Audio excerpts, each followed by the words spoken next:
Hey everyone, welcome back. Ready for another deep dive. Today we're going exploring something pretty fascinating, something that's already started to change how things are made. Yeah, it's a pretty hot topic right now in the manufacturing world. We're talking about autonomous manufacturing. That's right, autonomous manufacturing. And I think even though it sounds like, robots taking over the factory, Yeah, it's actually a lot more nuanced than that. And that's what we're going to try to get into today. it's a journey, right? Not just flipping a switch. Exactly, a journey. And we're going to sort of explore that journey and what that means for businesses. I think the best way to kick this off is to think about it like this. Imagine a self-driving car, but for a factory. I like that analogy. It really captures the essence of it. Because just like with a self-driving car, we're talking about a system that can make decisions and take actions based on data without constant human intervention. So how does this whole thing work? Autonomous manufacturing. What does it actually look like Yeah. on, the factory floor? So picture this. You walk into a factory and you see robots working alongside humans. You've got collaborative robots, or cobots as they're called, assisting with tasks that require precision and dexterity. Cobots. I like that. Right. It's kind of a catchy name.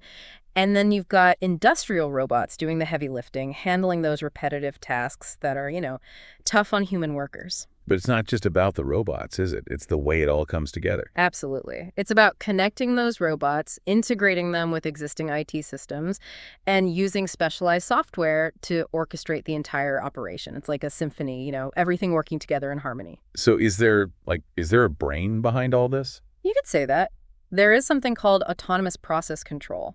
It's basically a closed-loop system where the robots can actually adjust the production process in real time based on data from automated inspections. Okay.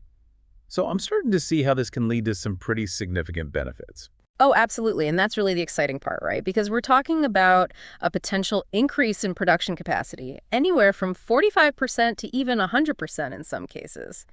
And when you think about that, that's a game changer for businesses. And fewer defects, right? Because the robots are so precise. Exactly. We're talking about a reduction in defects of around 30% or more, and that translates to higher quality products, less waste, and ultimately improved profit margins.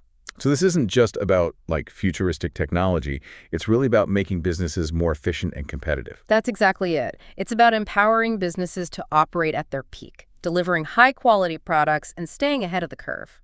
So for anyone out there listening, anyone who's intrigued by this whole autonomous manufacturing thing, Yeah. what's a good first step? I'd say a great place to start is to check out the white paper called Using Robotics and Automated Inspection in Manufacturing to Achieve Autonomous Process Control. Catchy title. It gets right to the point, and it really goes deep into the nuts and bolts of how this technology works and how it can be applied in different manufacturing settings. Awesome. And for everyone listening, remember, keep those minds curious and keep exploring. The future is autonomous.